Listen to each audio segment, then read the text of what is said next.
Bonjour à tous, bienvenue sur Enfants de Lumière, je m'appelle Émilie.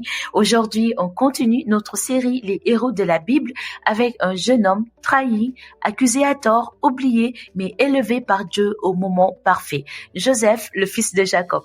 Joseph, c'est le modèle du jeune fidèle. Malgré l'injustice, il a été fidèle, celui qui a gardé un cœur pur, travaillé avec excellence et refusé de laisser la douleur détruire sa foi. Et si tu veux élever un enfant qui reste debout quand les autres tombent, qui garde confiance quand tout s'écroule, ce message est pour toi. Nous commençons avec le premier point. Joseph a été rejeté, mais il est resté fidèle à Dieu. Dans Genèse 37, nous avons ses frères le haïssaient. Trahi, vendu par jalousie, séparé de sa famille, mais jamais Joseph n'a maudit Dieu. Il a continué de marcher droit, même en étant seul.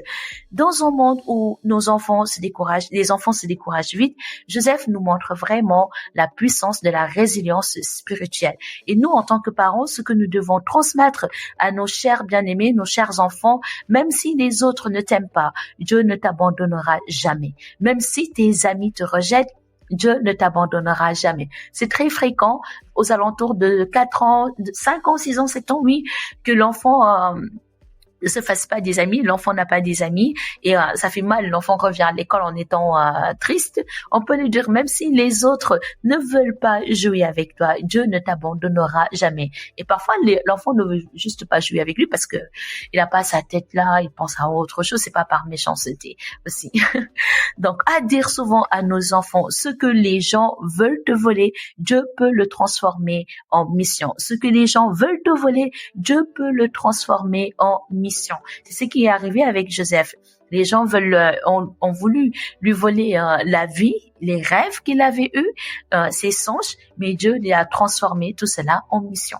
Joseph est resté excellent, même en prison. Donc, dans Genèse 39:2, nous avons l'Éternel fut avec lui et il réussissait dans tout ce qu'il faisait. Joseph aurait pu quand même baisser les bras, mais il a choisi de servir avec excellence, même en tant qu'esclave. Puis prisonnier, il a toujours fait son travail avec excellence. Il n'a pas laissé les circonstances dicter son attitude, dicter son travail. Il a gardé un cœur fidèle et productif. Et il a été fidèle dans les petites choses et Dieu lui a donné de grandes choses. Et en tant que parents, nous devons cultiver chez nos enfants le sens du devoir, même quand personne ne regarde, l'excellence dans les petites choses, donc la fidélité dans les petites choses. Troisièmement, Joseph a refusé le compromis. Quand la femme de Potiphar voulait le séduire, il a dit, comment pourrais-je faire cela contre Dieu? Comment pourrais-je faire cela contre Dieu? Dans Genèse 39:9. Et dans une culture qui normalise le mensonge et la facilité, l'impureté, Joseph est un modèle d'intégrité. Il a été intègre.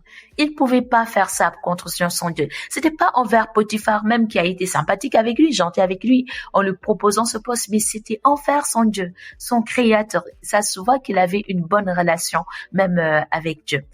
À transmettre à nos enfants le courage de dire non. Apprenons à nos enfants le courage de dire non, l'importance de l'identité. Je suis un enfant de Dieu et je ne fais pas n'importe quoi. Nous-mêmes, nous pouvons lui dire ça. Quand l'enfant fait des bêtises, nous pouvons lui dire, hey, tu es un enfant de Dieu. Tu ne fais pas n'importe quoi. Tu as été consacré, mis à part. Quand quelqu'un est consacré, mis à part, ce que tout le monde considère comme bon, toi, c'est pas bon. Ce que tout le monde considère que c'est pas grave, pour toi, c'est grave. Parce que Dieu ne t'a pas appelé à faire ça. Il va dire, OK, les autres, oui, mais toi, non, tu peux pas. Tu ne peux pas. Par rapport à qui tu es, par rapport à cette identité que tu as. Et quatrièmement, Joseph a été oublié, mais Dieu ne l'a jamais oublié. Il aide le maître d'hôtel en prison, mais il reste enfermé 2 années supplémentaires. Mais Dieu préparait le bon moment pour l'élever. Et le temps de Dieu n'est pas celui des hommes, mais il est toujours parfait. Le temps de Dieu est parfait. Le temps de Dieu est parfait. Faut pas que l'enfant soit en retard.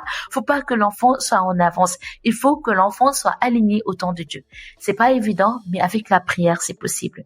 en tant que parents, nous pouvons aider nos enfants à faire confiance au timing de Dieu.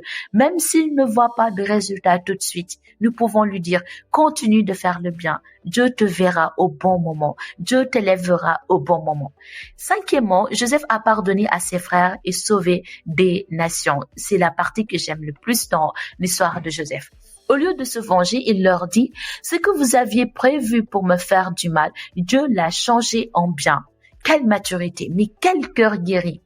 Il n'a pas accepté le rejet. Le rejet n'a pas eu place dans le cœur de Joseph. L'amertume n'a pas eu place dans le cœur de Joseph. Mais s'il n'avait pas fait ça, qu'est-ce qui allait se passer pour le reste qui était avec son père Jacob? Heureusement qu'il a eu à pardonner. Donc, nous devons transmettre à nos enfants le pardon, la perspective divine sur les épreuves, le pardon et la paix du cœur. Même quand on m'a blessé, Dieu m'a guéri et je peux bénir en retour. Je peux bénir ceux qui m'ont maudit. Je peux faire du bien aux personnes qui m'ont fait du mal. C'est à cela qu'on reconnaîtra que ton enfant est disciple de Dieu. Et pour finir, ton enfant peut être un Joseph pour sa génération. Tu veux peut-être protéger ton enfant de toute douleur, mais parfois c'est dans l'épreuve que Dieu forme ses plus grands leaders. Donc parle avec ton enfant d'une situation où il a été blessé ou traité injustement et réfléchissez ensemble à comment Dieu peut en tirer quelque chose de beau. Dis-moi en commentaire aussi, as-tu déjà vu ton enfant souffrir à cause des autres? Comment l'as-tu aidé à garder la foi? Et si cette vidéo t'a édifié, pense à aimer et à partager avec d'autres parents. Moi, me concernant, ma fille récemment, elle était revenue en pleurant parce que elle voulait jouer avec une personne et la personne ne voulait pas. Je lui dis, mais c'est la personne qui a perdu. S'il savait, il était en train de manquer la personne la plus géniale au monde. Et puis, il t'a dit non, mais peut-être c'est parce qu'il avait un souci dans le cœur, ou bien il n'était pas concentré quand toi tu voulais jouer avec lui, ou bien peut-être juste qu'il n'avait pas envie de jouer avec toi. Comme parfois, toi aussi, ta sœur veut jouer avec toi et tu lui dis non, tu avais juste envie d'être seul. Donc, ça peut arriver, pas parce que la personne est méchante, mais parce que la personne veut être seule. Et si la personne ne veut pas juste jouer avec toi, c'est qu'il est en train de rater la personne la plus géniale au monde. C'est ce que je lui avais répondu. Merci d'avoir regardé cette vidéo. À bientôt sur Enfants de Lumière. Et n'oublie pas, l'histoire de ton enfant ne s'arrête pas à la trahison. Dieu l'amène jusqu'au trône. Ainsi soit-il. À très bientôt. Bye.